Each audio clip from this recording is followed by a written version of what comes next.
Good evening, friends. Tonight we'll drift into a slow and gentle journey through ancient Greek mysteries and forgotten stories from marble temples and olive groves. Dim your lights, settle under your blanket, let the noise of the day fade away, and if this calm journey through these old tales helps you relax, feel free to tap like and subscribe, only if it feels right.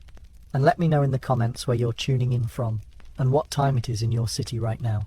It's always fascinating to see who's joining us from around the world, whether you're watching at midnight in Tokyo or dawn in London. Now, dim the lights, maybe turn on a fan for that soft background hum, and let's begin with a story about love, stone, and the magic that happens when someone believes deeply enough. You find yourself standing in a workshop on the island of Cyprus, where the Mediterranean sun filters through narrow windows, casting long shadows across marble dust that sparkles like tiny stars on the stone floor. The air smells of olive oil, cedar wood, and something else, the clean, cool scent of fresh marble waiting to be shaped. This is where Pygmalion works each day, and you can hear the gentle tap-tap-tapping of his chisel against stone. It's a rhythm as steady as a heartbeat, as regular as waves against the shore. He's been at this same piece for months now, and if you look closely, you'll see something remarkable taking shape. But let's step back a moment.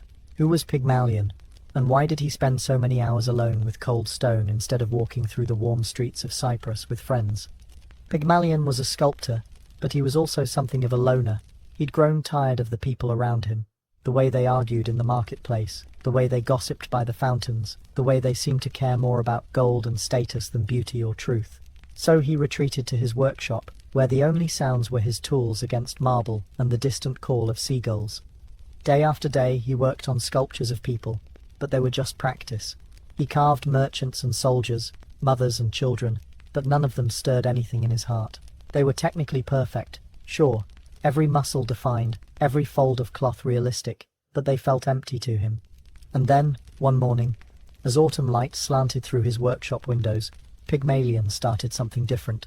He didn't plan it. He simply picked up his chisel and began to carve, letting his hands guide him rather than his mind.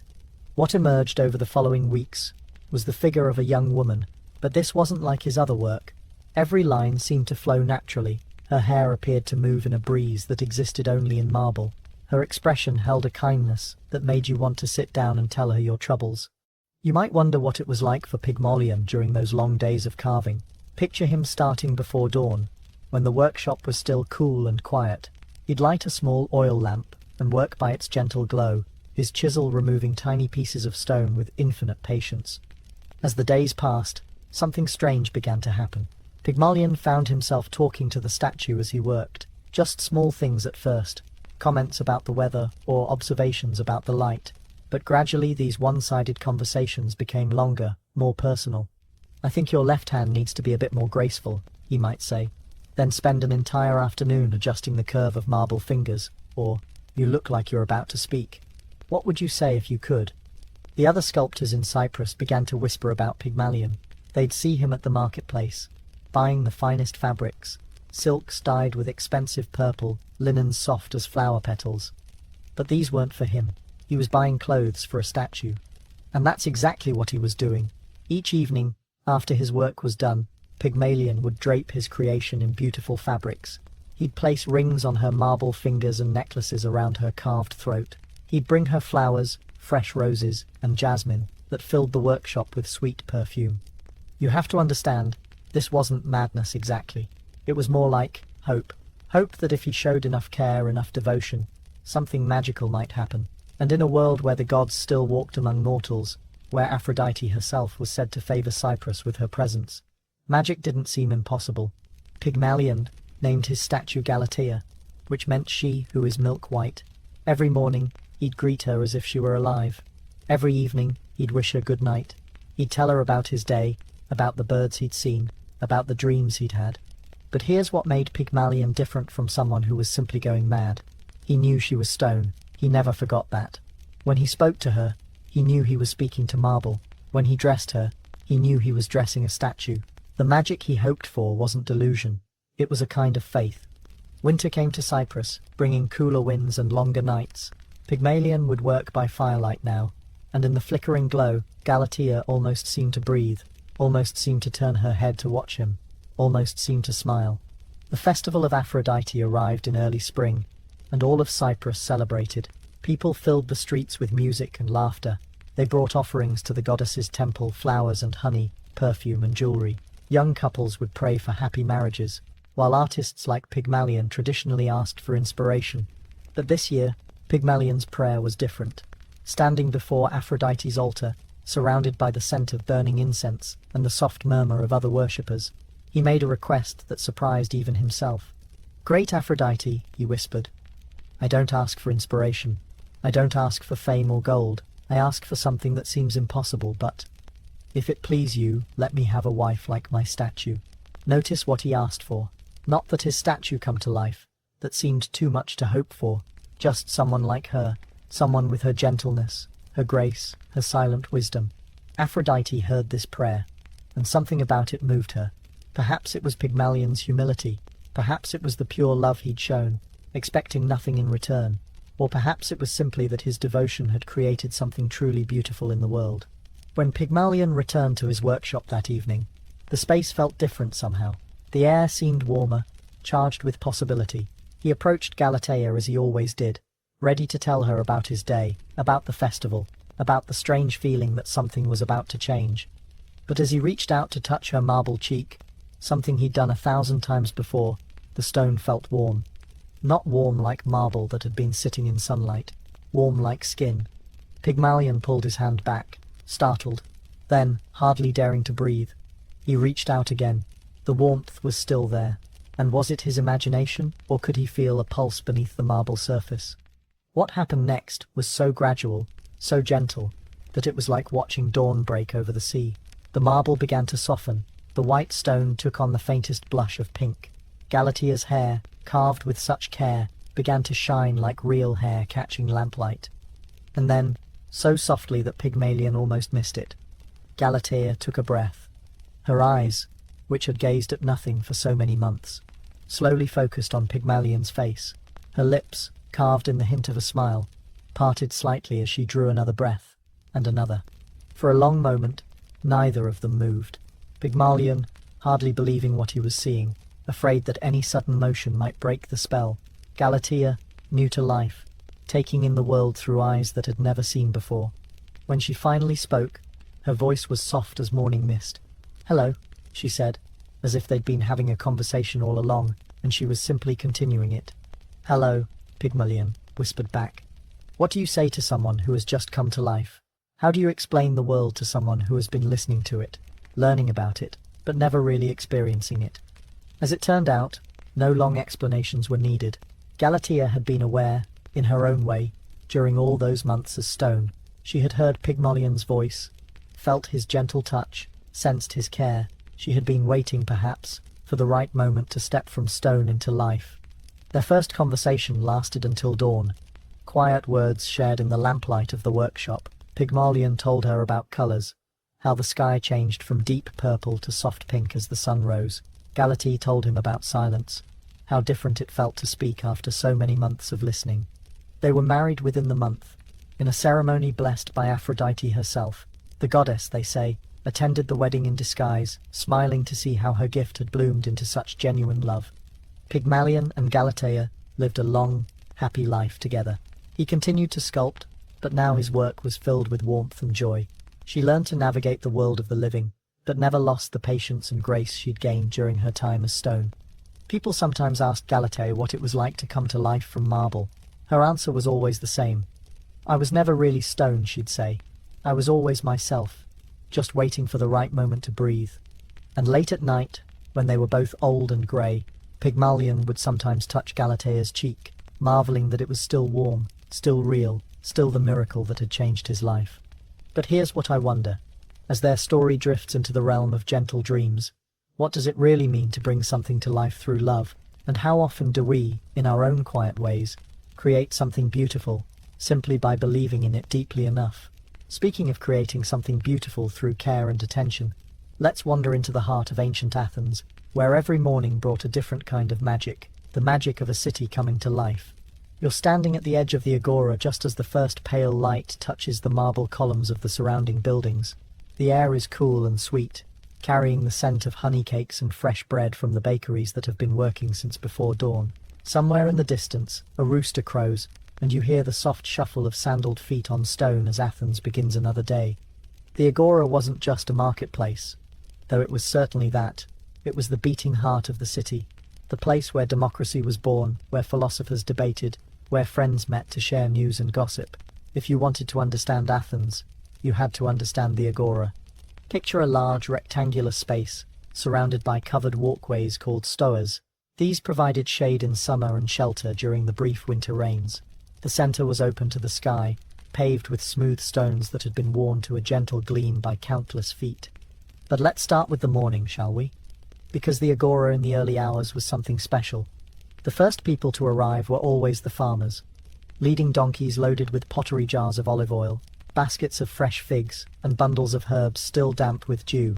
They'd set up their stalls in the same spots their fathers and grandfathers had used, unfolding wooden tables and arranging their goods with practiced efficiency. Old Nicias, who grew the best olives in Attica, would arrive just as the stars were fading. He'd been making this same journey for 40 years, walking the dusty road from his farm outside the city walls. His donkey, a patient grey animal named Cloud, knew the route so well that Nicias could doze in the saddle and still arrive at exactly the right spot in the Agora. While Nicias arranged his olives, fat black ones that gleamed like jewels, green ones sharp with brine, other vendors were setting up around him. There was Thalia, who made the finest honey cakes in Athens, their golden surfaces dusted with sesame seeds. Her small daughter would help arrange the cakes in neat rows, trying not to eat more than her mother noticed. As the sun climbed higher, painting the marble columns a warm pink, more people began to appear. Not just vendors now, but customers. Slaves sent by wealthy households to buy the day's food, craftsmen looking for materials, housewives with clay shopping vessels, ready to haggle over prices. You might expect this to be noisy and chaotic, but the early morning Agora had a gentle rhythm to it. Conversations were still quiet, voices soft. The day's heat hadn't built up yet, so people moved slowly, peacefully. A cat picked its way carefully between the stalls, pausing to investigate a basket of fish. A group of sparrows pecked at scattered grain near the grain merchant's booth. But here's where the Agora became more than just a marketplace. As the morning progressed, it transformed into something like the world's first community centre. Under the long stoa on the north side, the philosophers would begin to gather, not the famous ones. Socrates, Plato, Aristotle, though they certainly spent their time here too, but the everyday philosophers, the men who loved nothing more than a good argument about justice or beauty, or the nature of the gods. You'd see them settling onto the stone benches, arranging their himatians, those draped woolen cloaks that all respectable Athenian men wore, and launching into discussions that might last all day. A young man would ask, "But what is courage, really?" And suddenly 6 different voices would offer 6 different answers. Meanwhile, in the southwest corner, near the fountain house, the women would gather to fill their water jars and share the morning's news. In a society where women couldn't participate in public politics, the fountain house became their unofficial parliament. Here they'd discuss everything from their children's marriages to the latest rumours about the city's leaders. Xantha, the wife of a prominent potter, might lean close to her friend Melania and whisper, "Did you hear about Cleon's speech yesterday? They say he wants to raise taxes again," and Melania would shake her head knowingly, hoisting her full water jar onto her hip with practiced ease. By mid-morning, the Agora was truly alive. The scent of grilling meat wafted from food stalls, where vendors turned skewers of lamb over small charcoal fires. Wine sellers called out the virtues of their latest imports from the islands. A potter demonstrated his wheel, his hands shaping clay as smoothly as if he were conducting music. But perhaps the most fascinating part of the Agora was the corner where the scribes worked. Not everyone in Athens could read and write, so public scribes set up small tables where they'd help people compose letters, draft contracts, or read official documents. Old Demetrios had been a scribe for 30 years. His fingers were permanently stained with ink, and he knew by heart the proper formulas for every kind of document. When a farmer needed to write to his son serving with the army, Demetrios would listen carefully to the father's stumbling words, then transform them into elegant prose that would make the son proud. "Tell him," the farmer might say, "tell him we're well, and the harvest was good, and his mother lights a lamp for him every evening." And Demetrios would write, "Greetings, my beloved son. May this letter find you in good health and high spirits. The gods have blessed us with abundance this season." and your dear mother keeps you always in her thoughts and prayers. As noon approached, the character of the agora changed again. The morning's gentle bustle gave way to the day's more serious business. This was when the city's officials would appear, making announcements or conducting public hearings. The herald would climb onto the speaker's stone, clear his throat, and call for attention. His voice, trained to carry across the entire agora, would announce new laws, upcoming festivals, or news from other cities. Citizens would gather around, some nodding approval, others murmuring dissent. Democracy in action looked a lot messier than you might expect. Men would interrupt the herald with questions or challenges. Debates would break out in the crowd. Sometimes tempers would flare, and the city's peacekeepers would have to step in to restore order. But this was exactly what the Athenians wanted. A place where any citizen could have his say, where power wasn't concentrated in the hands of kings or tyrants, but spread among the people themselves.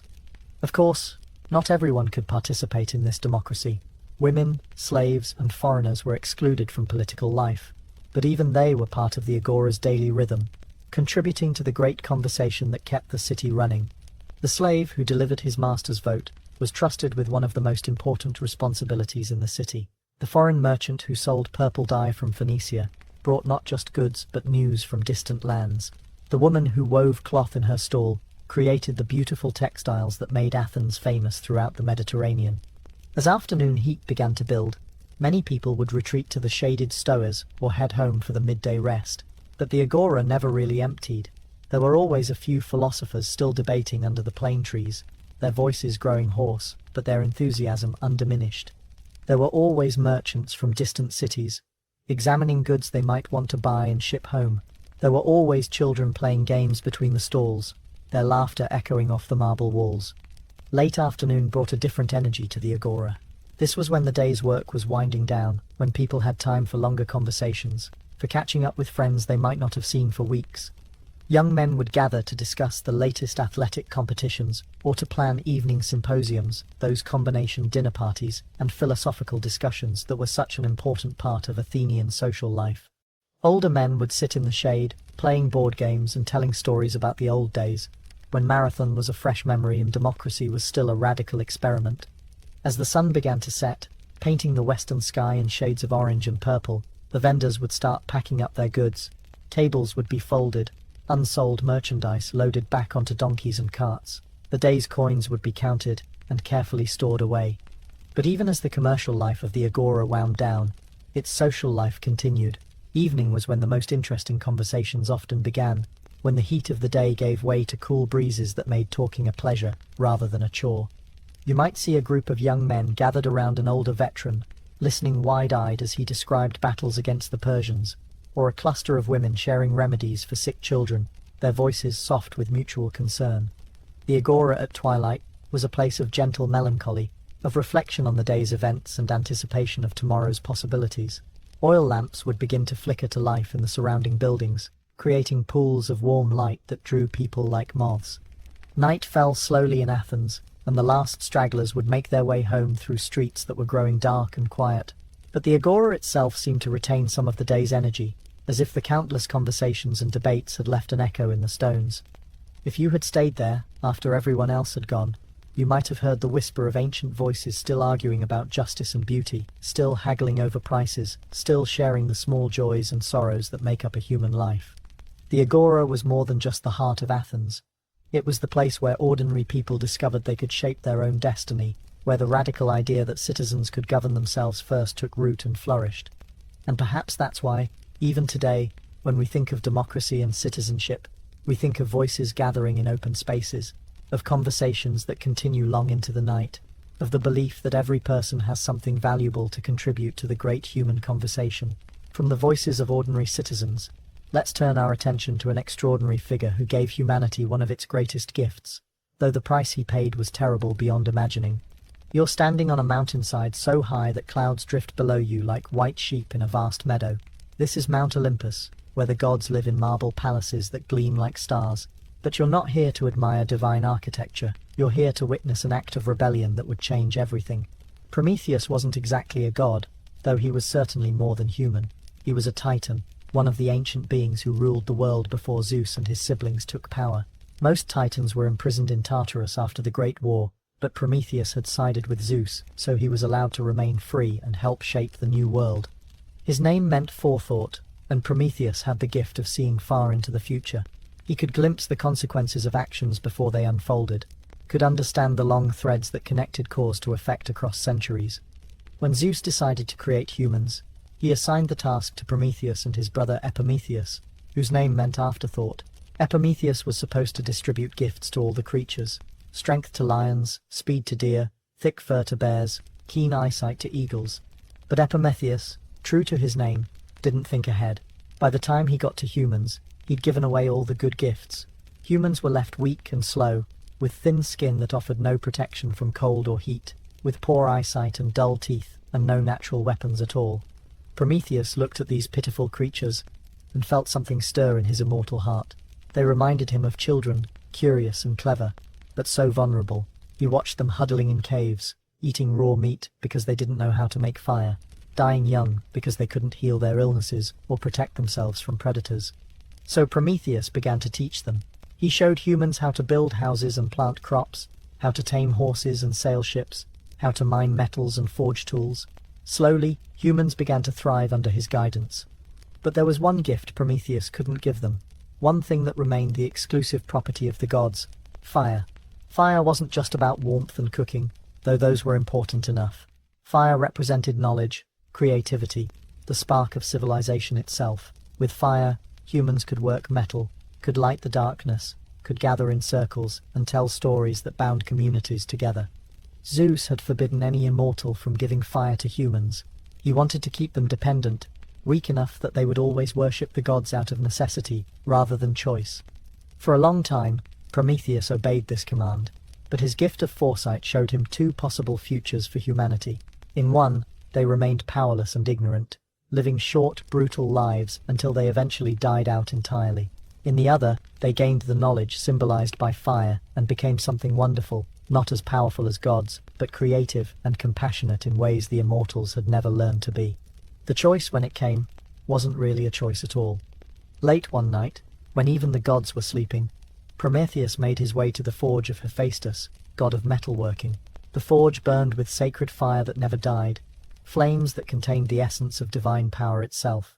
Prometheus had brought with him a hollow reed, the kind that grew in marshy areas near the sea.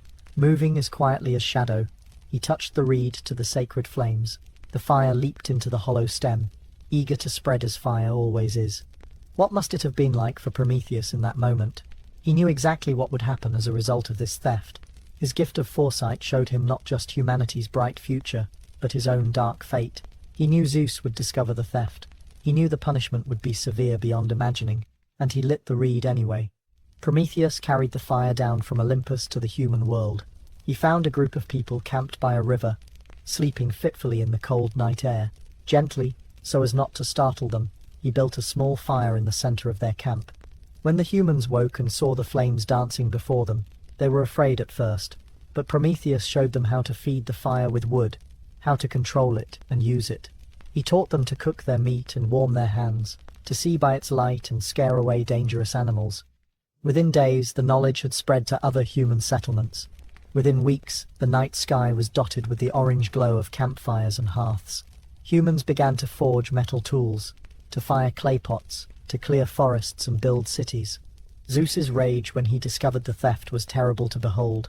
The king of the gods summoned storms that shook the earth, sent lightning that cracked mountains in half.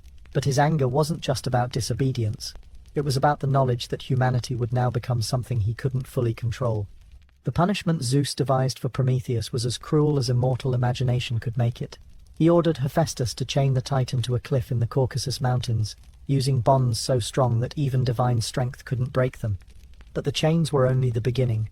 Each day Zeus sent a great eagle to tear open Prometheus's chest and devour his liver. Each night, because Prometheus was immortal, his liver would grow back. Each morning, the eagle would return to feast again. This torture continued for centuries. Through burning summers and frozen winters, through countless cycles of pain and healing, Prometheus endured. He could have ended his suffering at any time by simply apologizing to Zeus and promising to undo his gift to humanity. He never did. Instead, he found ways to make his imprisonment meaningful. When humans passed near his cliff, and many made pilgrimages to honor him. Prometheus would call out advice and encouragement. He taught them about medicine and mathematics, about art and philosophy, about all the things they would need to build a civilization worthy of the fire he'd given them. Sometimes, on clear nights when the wind was right, humans in distant cities could hear his voice echoing from the mountains. Children would stop their games to listen. Adults would pause in their work. His words carried hope and wisdom, reminding people that someone had thought them worthy of the greatest gift imaginable. Years passed, then decades, then centuries. Empires rose and fell. The descendants of those first humans who received fire created art and literature, science and philosophy.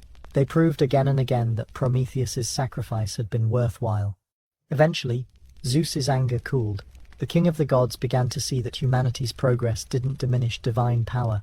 It actually enhanced it, giving the gods people who could appreciate their gifts more fully. When Heracles passed by during one of his labors and asked permission to free Prometheus, Zeus gave his consent.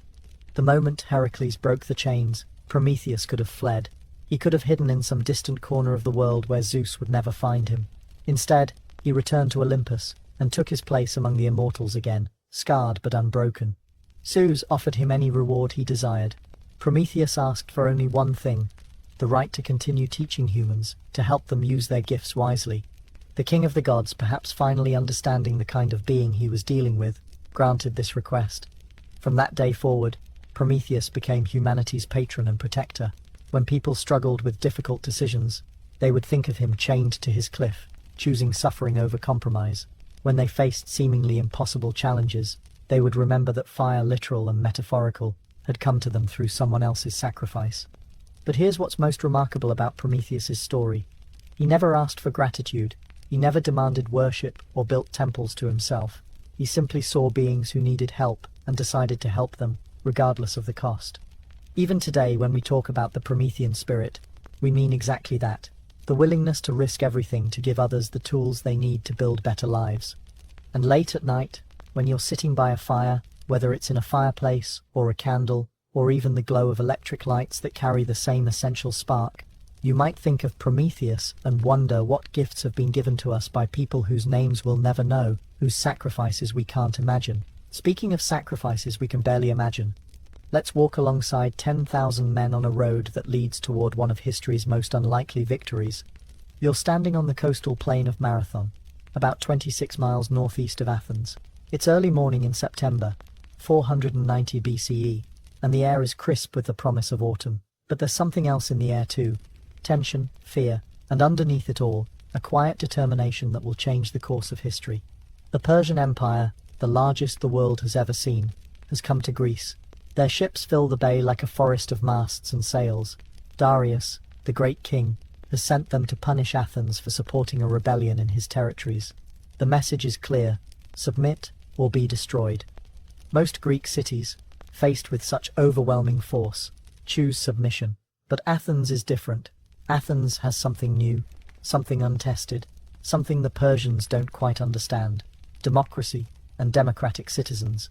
It turns out, fight differently than subjects of a king. The Athenian army that marches toward Marathon is unlike any force the world has seen before. These aren't professional soldiers or mercenaries fighting for pay. They're citizens, farmers and potters, merchants and philosophers who've left their homes to defend something precious and fragile: the right to govern themselves. Miltiades, the Athenian general, walks among his men as they prepare for battle. He's old enough to remember when Athens was ruled by tyrants, when ordinary people had no voice in their own fate. He sees in the faces around him the same recognition. They're not just fighting for territory or treasure, but for an idea. The Persian army is massive. Some say 40,000 men.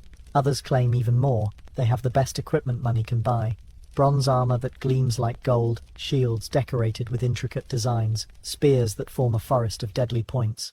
Their cavalry is legendary. Their archers can darken the sky with arrows. The Athenians have about 10,000 men and 1,000 allies from Plataea, a small city that chose to stand with Athens despite the odds. Many of the Athenians carry homemade shields, inherited from fathers or grandfathers. Their spears are simple iron points on ash wood shafts. Some don't even have proper armor. But they have something the Persian army lacks. They know exactly what they're fighting for.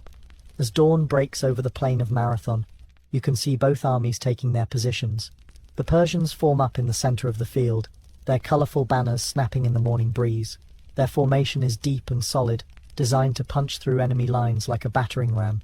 The Greek formation is different, and to Persian eyes, it must have looked almost suicidal. Miltiades has spread his men thin across the entire width of the Persian line, making his center weak but strengthening his flanks. It's a gamble that will either win the battle or lose it spectacularly. What was it like for those men in the moments before the charge began? Picture Aristides, a young potter from Athens, checking his grip on his spear for the 100th time. Next to him stands Cleomenes, a grizzled veteran of earlier wars, whose hands remain steady despite knowing better than anyone what's about to happen.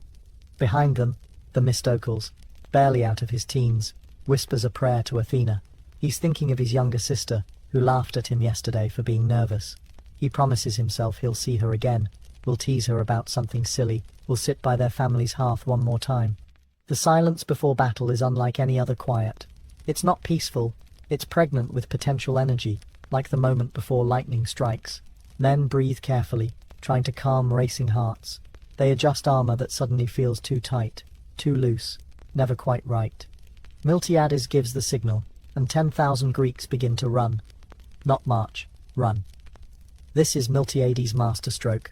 Instead of the usual slow advance that gives archers time to thin the ranks, the Greeks sprint across the mile of open ground between the armies. They cover the distance so quickly that the Persian arrows barely have time to find their mark. The sound must have been incredible. 20,000 feet drumming against the earth, 10,000 voices raised in a war cry that echoes off the surrounding hills. The ground itself seems to shake under the weight of so much human courage and fear. When the lines crash together, the noise is deafening. Bronze clangs against bronze, wood splinters, men grunt and curse and cry out. The Persian center, just as Miltiades hoped, begins to give ground under the Greek assault. But this is where the Persian commander makes his crucial mistake. Seeing his center threatened, he commits his reserves there, weakening his flanks, just as the stronger Greek wings come crushing in from both sides. The battle that follows is chaos, but it's organized chaos. Each Greek soldier knows his place in the formation, knows who's supposed to be on his left and right. When a man falls, another steps up to fill the gap. The shield wall holds. What's happening isn't just military tactics, it's democracy in action. These men have voted to fight, have chosen their generals, have decided together what kind of city they want to defend. They fight as citizens, not subjects, and that makes all the difference. The Persian line begins to buckle. First slowly, then faster, then all at once. Men who have conquered half the world suddenly find themselves surrounded, outnumbered, outfought by farmers and craftsmen who refuse to break. The retreat becomes a rout. Persians who moments before seemed invincible now race for their ships, throwing away weapons and armor in their haste to escape. The bay fills with boats overloaded with fleeing soldiers. But the battle isn't over yet. As the Persian fleet sails away from Marathon, Miltiades realizes their destination, Athens itself. The enemy plan is to sail around the coast and attack the city, while its army is still 26 miles away. This is when the real test of endurance begins.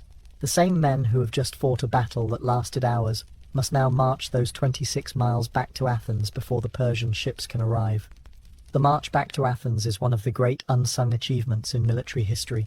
These men are exhausted, dehydrated, many of them wounded, but they know their families, their city, their entire way of life depends on them reaching home before the Persians do. They march in silence, saving their breath for the road. Feet that were made for city streets and farm fields now pound mile after mile of dusty highway. The sun climbs higher, making their bronze armor almost too hot to touch, but they don't stop to rest. Some of the older men begin to falter. Without being asked, younger soldiers take their weapons and armor, adding weight to their own burden so their comrades can keep up. No one is left behind.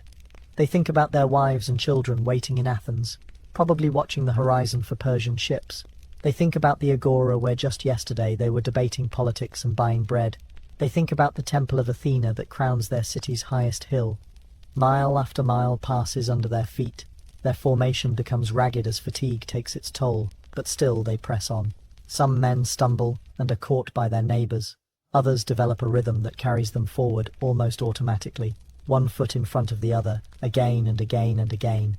When they finally see Athens rising before them, the Persian ships are just visible on the horizon.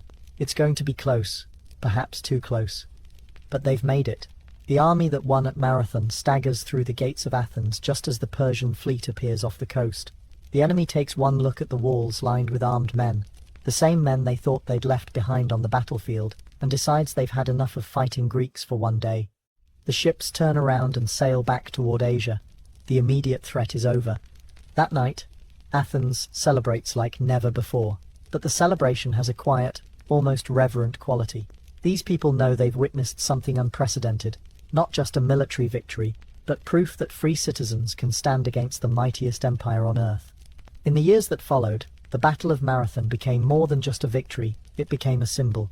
When other Greek cities faced Persian invasions, they remembered that farmers and craftsmen had defeated the great king's army. When the Persians returned in even greater numbers 10 years later, all of Greece was ready to fight. But perhaps the most lasting legacy of Marathon wasn't military at all. It was the proof that democracy could produce not just good laws and fair trials, but citizens willing to die for their freedom.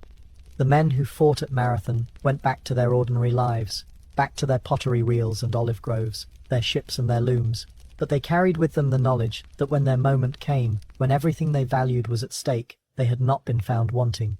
And late at night, when old veterans gathered to share wine and memories, they would speak not of the glory of victory, but of the silence during that long march home. The silence of men who knew they had done something that would outlive them all. From the silence of soldiers, let's turn to the quiet concentration of an artist whose skill was so extraordinary that it challenged the gods themselves, and learn why sometimes the greatest talent comes with the greatest danger. You're standing in a small town in Lydia, a region of Asia Minor, where the morning mists cling to hillsides dotted with olive trees, and where every household has at least one loom. This is weaving country, where the finest textiles in the ancient world are created by hands that have learned their craft from mothers and grandmothers stretching back generations. But in one particular house, down a narrow street where the stones are worn smooth by countless feet, something extraordinary is happening. Through the open window, you can hear the gentle rhythm of a loom being worked by someone who has transcended mere craft and entered the realm of pure art. Her name is Arachne, and she is barely 18 years old. Her father, Idmon, dyes wool for the local weavers, an honest trade that has given them a comfortable life. Though nothing approaching luxury, their house is simple. 2 rooms, a small courtyard, and Arachne's loom set up near the window where the light is best. But Arachne's weaving is anything but simple. Watch her fingers as they work.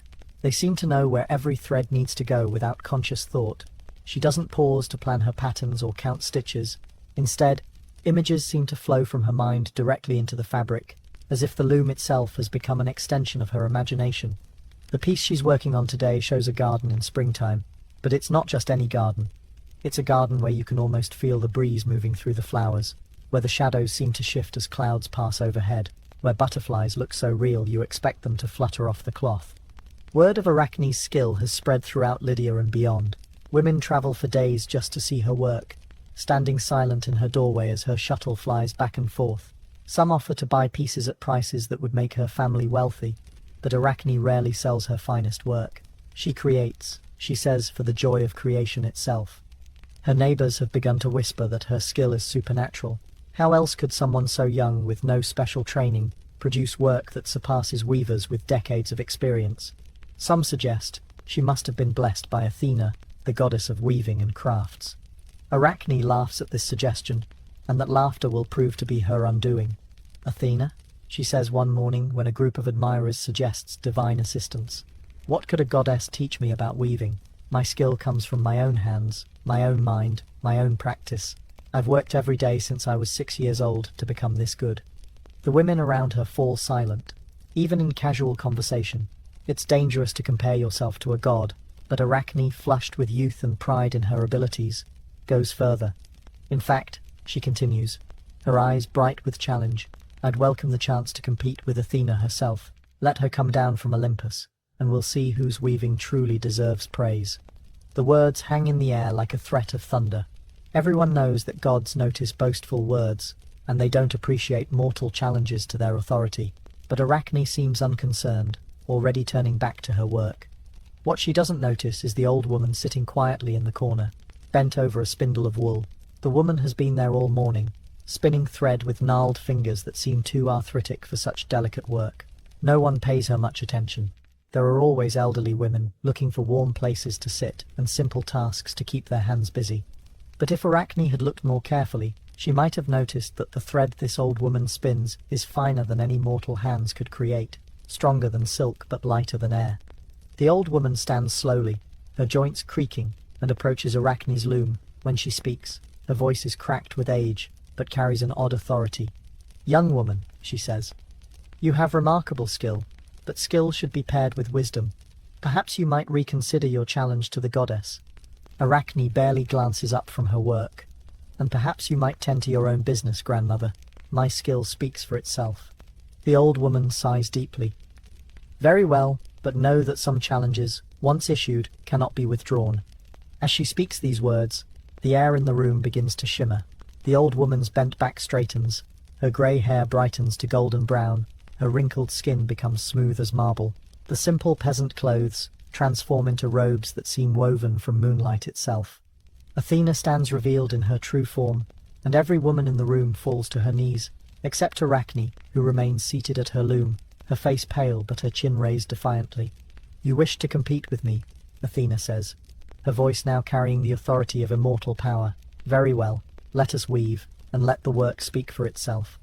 A second loom appears in the room, carved from silver and strung with threads that gleam like captured starlight. Athena takes her place behind it with fluid grace, her hands already reaching for the shuttle. What follows is perhaps the strangest competition in all of history. Two beings, one mortal and one divine, working in absolute concentration, while a small crowd watches in breathless silence. Athena's weaving tells the story of the gods' great deeds. She creates scenes of Zeus hurling thunderbolts, of Poseidon raising storms, of her own gift of the olive tree to Athens. Each image pulses with divine power, showing the gods as protectors and benefactors of humanity. The technical skill is flawless. Every thread falls exactly where it should. Every color blends perfectly with its neighbors. It's the work of millennia of experience guided by superhuman ability. But Arachne's tapestry tells a different story. She weaves scenes of the gods' less noble moments. Zeus's many affairs, Poseidon's rages that destroy innocent sailors, Apollo's vengeful pursuits of mortals who reject his advances. Her images show divine power used carelessly, without thought for human consequences. And the technical achievement is staggering. Where Athena's work shows divine perfection, Arachne's shows human creativity pushed to its absolute limit. Her colors are more subtle, her compositions more dynamic, her emotion more raw and honest. As the hours pass, both weavers become lost in their work. They don't pause for food or water, don't rest their hands or eyes.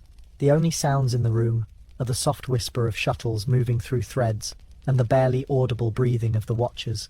Finally, as the sun sets, both women step back from their finished works. The silence that follows is profound. Everyone in the room can see what neither weaver wants to acknowledge. Arachne's tapestry is not just equal to Athena's, it surpasses it. The mortal girl has indeed created something more beautiful, more moving, more artistically perfect than the goddess of crafts herself. Athena stares at Arachne's work for a long moment. You might expect rage, but what crosses the goddess's face is something more complex. Surprise, grudging admiration, and yes, anger, but anger mixed with something like respect. "You have great skill," Athena says finally, "perhaps too great for a mortal to bear safely." She raises her hand, and Arachne's perfect tapestry begins to unravel, threads dissolving into mist. But the unraveling doesn't stop there. It spreads to Arachne herself. The girl's body begins to shrink and change, her arms becoming thin legs, her torso growing smaller and more compact. In moments where a young woman stood, there is now a spider, small and dark, but with an undeniable grace in the way it moves. "You wish to weave forever," Athena says, not without gentleness.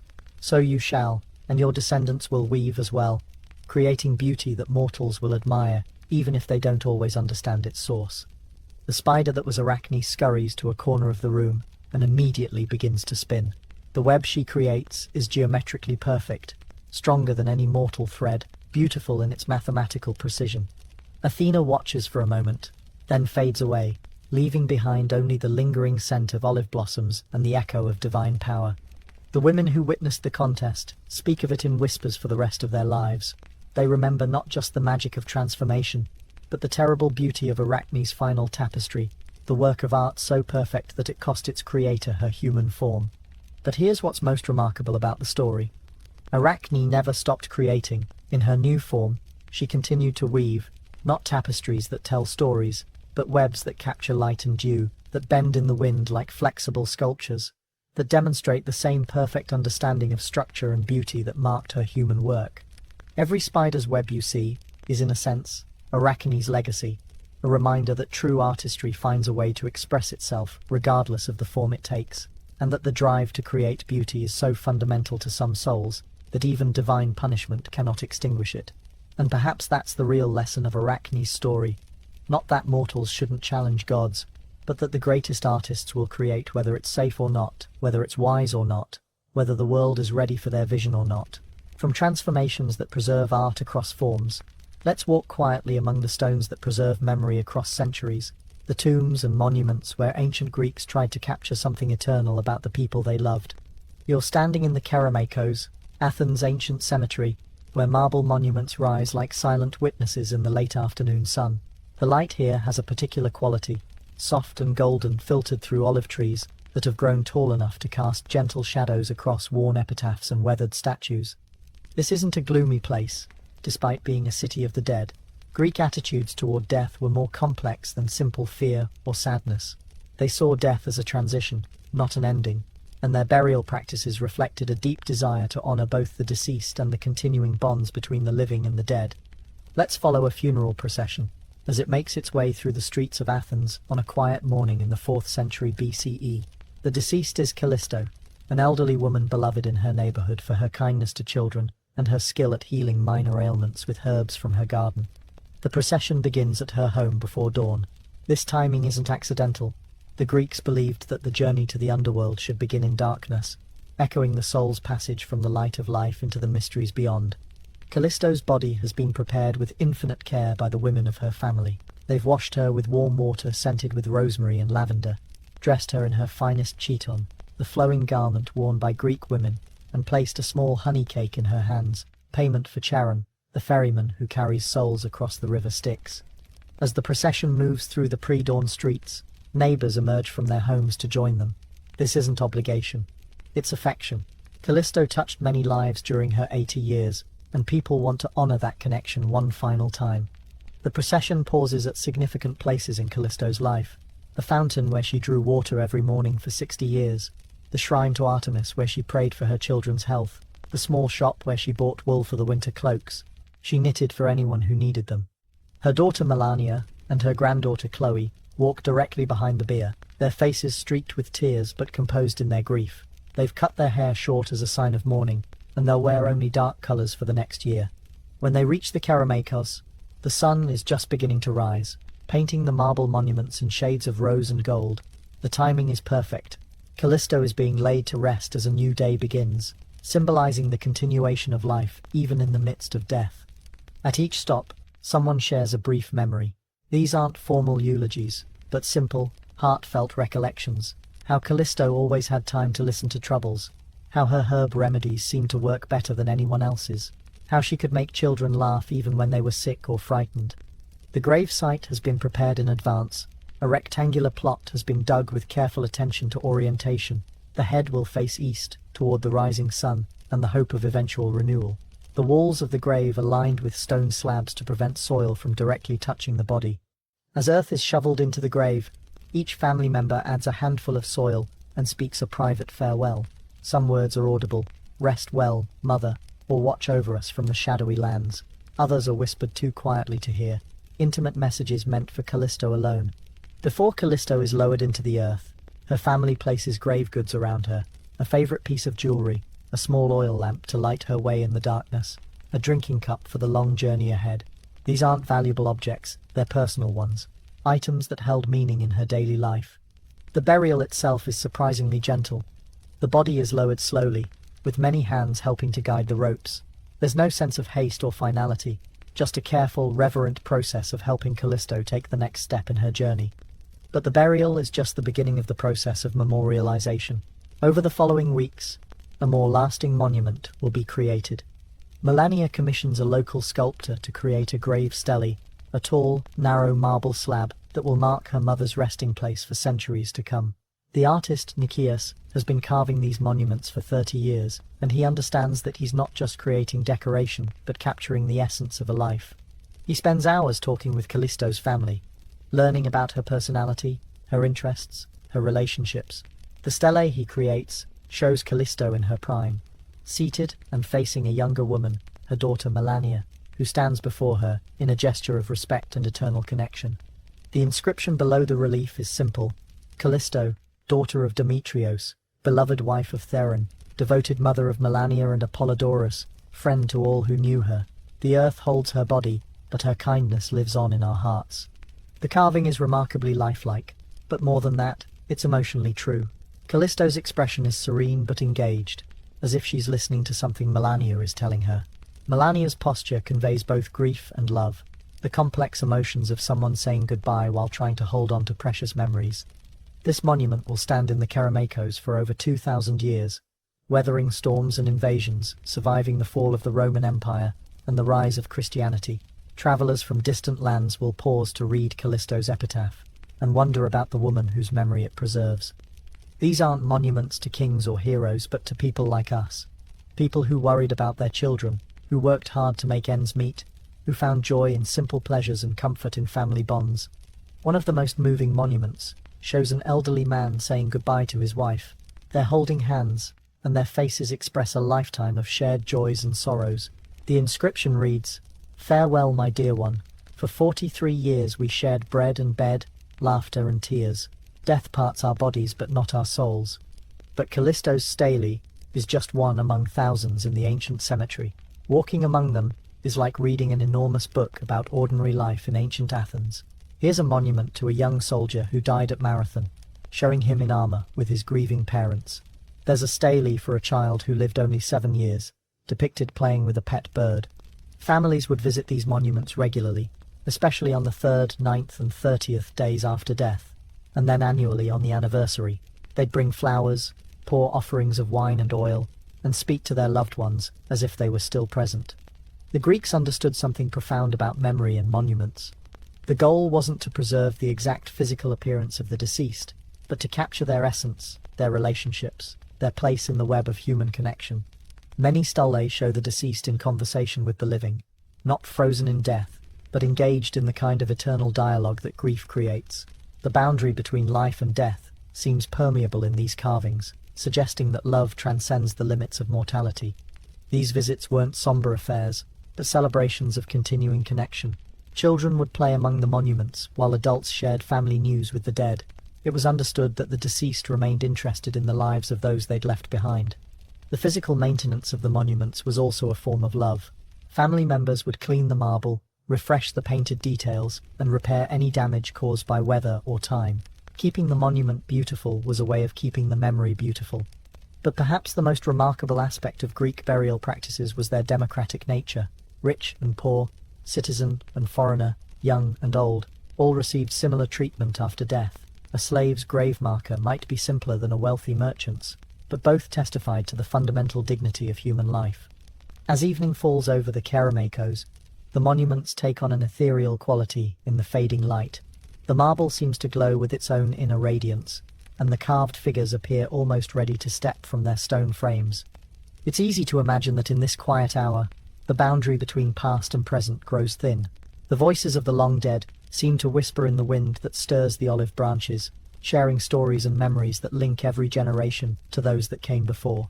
And perhaps that's the most enduring lesson of these ancient monuments, that our connections to each other don't end with death, but continue in the stories we tell, the memories we preserve, and the love we pass on to those who will remember us when our time comes to join the silent city of stone. From stones that preserve eternal love, let's turn to a pool of water that revealed the dangers of loving only oneself, and discover how a moment of perfect reflection became a trap no mortal could escape.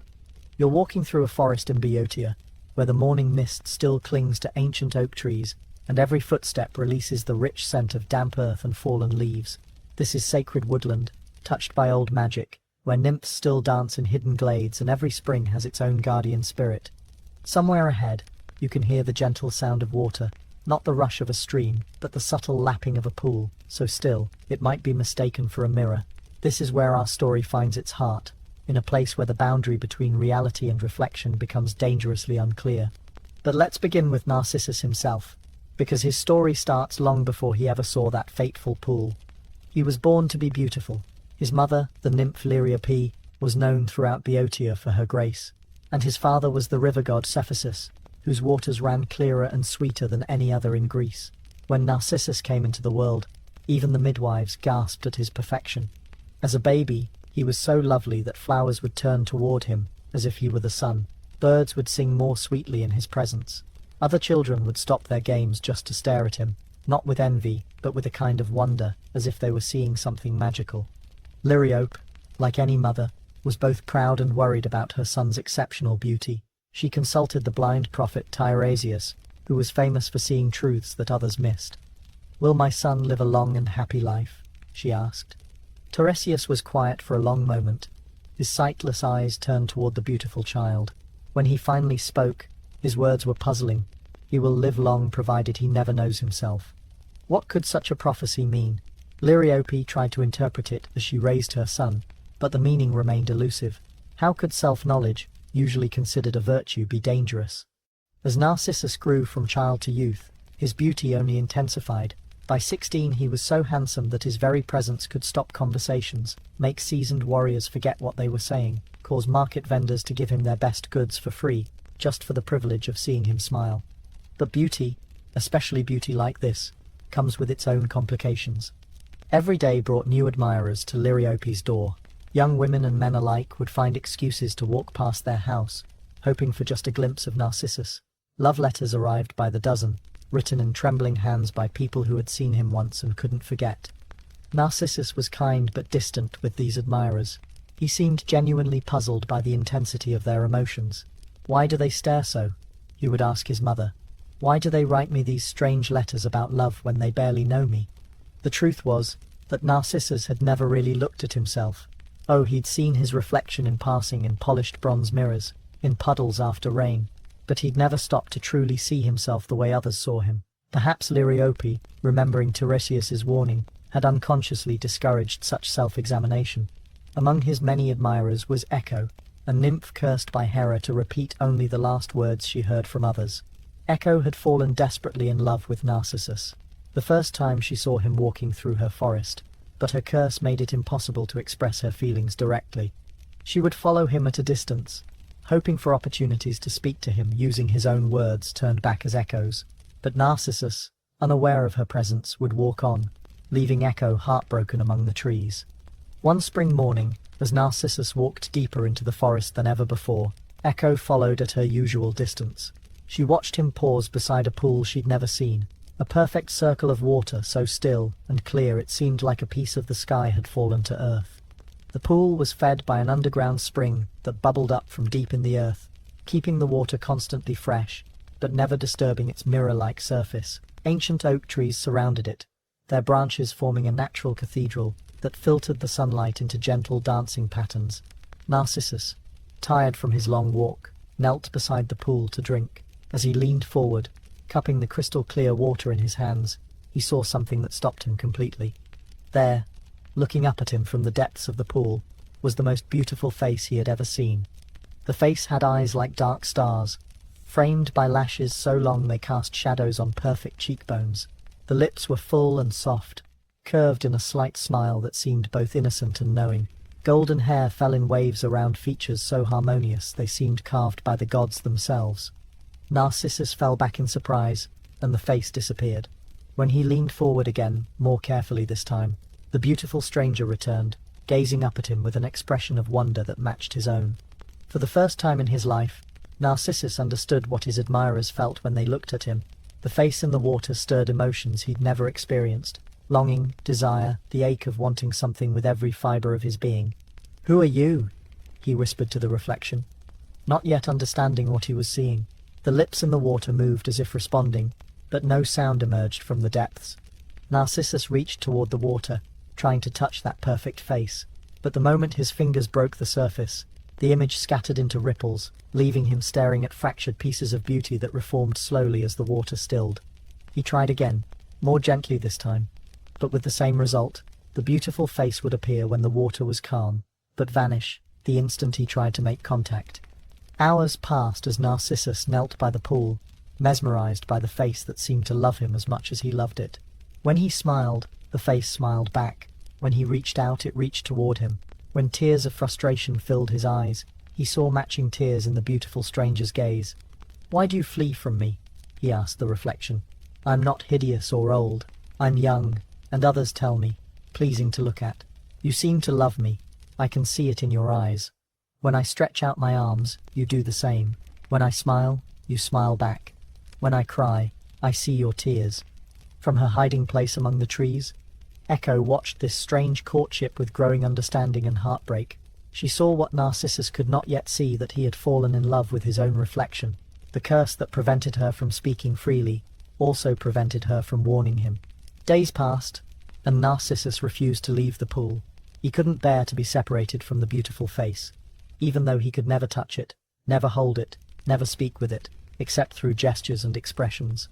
He stopped eating, sustained only by sips of water from the pool that didn't disturb the surface too much. He stopped sleeping, afraid that in the darkness his beloved might disappear forever. His cheeks grew hollow, his bright eyes dimmed, but still he couldn't leave. Finally, as his strength began to fail, understanding dawned. In a moment of perfect, terrible clarity, Narcissus realized that the face he loved was his own. He was in love with himself, trapped by his own reflection in a way that made real connection impossible. "Oh, you foolish boy," he whispered, using his last strength to speak the truth aloud. "What I desire is myself. I am the lover and the beloved, the seeker and the sought. The riches I possess are also my poverty."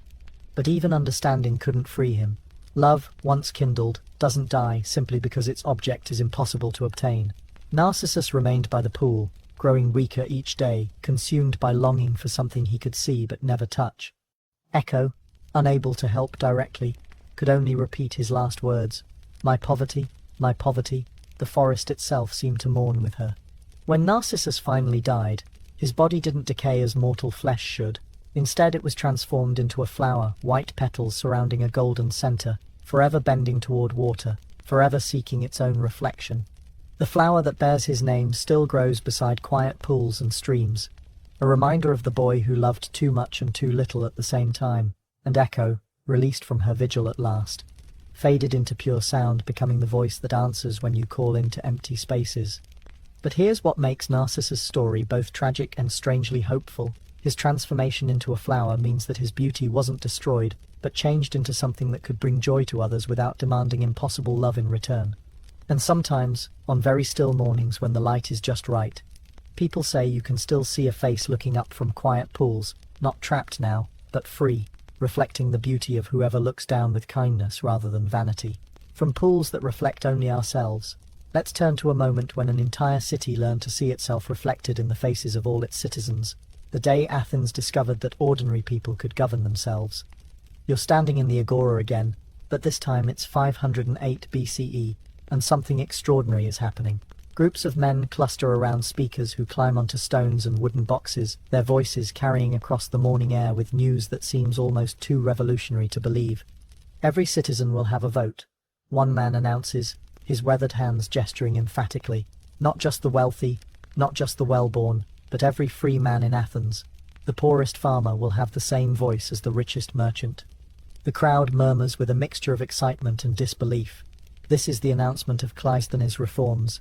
The moment when democracy, that radical experiment in human governance, took its first tentative steps into the world. But to understand why this moment matters so much, we need to step back and see what Athens was like before Cleisthenes changed everything. For decades, Athens had been ruled by tyrants, not necessarily cruel rulers, but men who held power without the consent of the governed. The last tyrant, Hippias, had been driven out just a few years earlier, leaving behind a power vacuum that the noble families were eager to fill. These aristocrats, men whose wealth came from vast estates worked by slaves and tenant farmers, assumed they would naturally inherit political control. After all, they argued, who else had the education, the leisure time, the refined judgment needed to make important decisions? But Cleisthenes had a different vision. Born into one of Athens' most prominent families, he had grown up expecting to inherit political power the traditional way. Instead, he chose to give it away, or rather to share it with every citizen in the city. Picture Cleisthenes in his house on the slopes of the Acropolis, surrounded by scrolls covered with plans and calculations. He's not just dreaming up a new form of government, he's working out the practical details of how ordinary people can actually participate in ruling themselves. The problem he faced was complex. How do you organize thousands of citizens so their voices can be heard without creating chaos? How do you prevent the wealthy from simply buying votes or intimidating the poor? How do you give people from different parts of the city, farmers, craftsmen, merchants, sailors, equal representation? Cleisthenes' solution was brilliant in its simplicity. He divided all of Attica, the region around Athens, into 3 areas: the coast, the city, and the countryside. Then he created 10 new tribes, each containing people from all 3 areas. This mixing was revolutionary. Under the old system, political groups were based on family connections and traditional loyalties. Under Cleisthenes' system, a tribe might include a wealthy shipowner from the port, a philosopher from the city centre, and an olive farmer from the hills, men who had never met but who now shared political responsibility. Each tribe would choose 50 representatives to serve on the Council of 500, the body that would prepare business for the assembly where all citizens could vote. It was a system designed to force people from different backgrounds to work together, to find common ground across the divisions of wealth and geography. But the most radical innovation was the assembly itself. Every citizen, and remember, this still meant only free adult males, excluding women, slaves, and foreigners, could attend, speak, and vote on the laws that governed their lives. Imagine what it must have been like for Alexios, a farmer who had never owned anything but a small plot of rocky ground and a few olive trees, to realize that his vote counted as much as that of Nicias, whose family owned ships and warehouses throughout the Mediterranean. Picture Demetrios, a blacksmith whose hands were permanently stained with soot and whose back ached from bending over his forge, learning that he could stand up in the assembly and argue against a law proposed by men who had never worked with their hands. The first meetings of the new democratic assembly were tentative affairs. Men who had spent their lives deferring to their betters now found themselves asked to judge complex questions of war and peace, taxation and public works. Some of the aristocrats watched these early sessions with poorly concealed disdain. Look at them. One might whisper to his neighbour. What does a baker know about treaties with Sparta? What does a fisherman understand about grain imports from Egypt? But Cleisthenes had anticipated this objection. His reforms included provisions for education and debate. Citizens were encouraged to inform themselves about the issues, to listen to different viewpoints, to ask questions before they voted. The assembly became a school for democracy, where ordinary people learned to think about the common good, rather than just their private interests. A farmer might initially vote against funding for the navy, thinking it had nothing to do with him. But when he heard merchants explain how Persian ships threatened grain supplies, and when he realized that hungry citizens might raid his crops, he began to see connections he'd never considered before. The debates themselves became legendary. Unlike the formal rhetoric taught in schools, assembly speeches had to be clear and practical. A man might be the finest poet in Athens, but if he couldn't explain why his proposed law would help the city, his words would fall on deaf ears. Conversely, a rough-spoken veteran might carry the day with a simple, honest argument about what he'd seen in battle and what it meant for Athens' future. Democracy, it turned out, rewarded truth-telling more than eloquence. Of course, the new system wasn't perfect. Some citizens were more informed than others. Some spoke more persuasively. Some had more time to attend meetings. But for the first time in human history, political power wasn't based on birth or wealth alone. It was based on participation, on showing up and making your voice heard. The changes went beyond politics. As citizens gained confidence in the assembly, they began to demand accountability in other areas of life. Craftsmen organized into guilds that gave them bargaining power with employers. Farmers formed associations to share information about crops and weather. The city itself began to change. Public spaces were improved because citizens now had a say in how taxes were spent. Art and architecture flourished because the people commissioning them were no longer just a small elite, but the entire community. But perhaps the most profound change was psychological.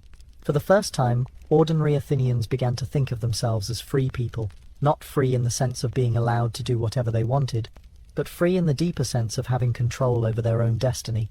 A citizen walking through the agora now looked at the buildings around him differently. This wasn't someone else's city that he happened to live in. This was his city, a place he helped govern, a community he helped shape. The psychological effects extended to how Athenians saw themselves in relation to other cities. When they fought at Marathon, they weren't just defending territory, they were defending their right to govern themselves. When they built the Parthenon, it wasn't just a temple, but a symbol of what free people could accomplish together. Other cities watched Athens experiment with fascination and suspicion. Some adopted similar reforms. Others rejected democracy as dangerous chaos. The world had never seen anything quite like this before, a city where the people ruled themselves. Cleisthenes lived to see his reforms take root and flourish. In his old age, he would sometimes sit in the assembly and watch farmers and craftsmen debate complex questions with the same seriousness that aristocrats had once brought to such matters. When younger men asked him how he had known that ordinary people could govern themselves, Cleisthenes would smile and say, "I didn't know, I hoped." And hope, it turns out, was enough. The democracy that Cleisthenes created wasn't perfect. It excluded too many people, and sometimes made poor decisions. But it established a principle that still echoes today, that legitimate government requires the consent of the governed, and that ordinary people, given the chance, are capable of extraordinary wisdom. And late at night, when the assembly had finished its business and citizens walked home through darkened streets, they carried with them the knowledge that tomorrow they would wake up in a city they had helped create, under laws they had helped make, in a community where their voices mattered. Democracy was born not in grand speeches or dramatic revolutions, but in the quiet realization that people who trust each other enough to share power can accomplish things that no tyrant, however wise or benevolent, could ever achieve alone. From voices joining together in democracy, let's sail to an island where other voices offered a very different kind of power, and discover why the most beautiful songs can sometimes be the most dangerous. You're standing on the deck of a merchant ship in the wine-dark sea, somewhere between Sicily and the mainland of Greece. The sun is setting, painting the water in shades of purple and gold, and a warm breeze fills the ship's square sail. This should be a peaceful moment, but there's tension in the air that even the gentle evening light can't dispel. The captain, a weathered man named Theon, who has sailed these waters for 30 years, keeps glancing toward a distant island that rises from the sea like a green jewel. His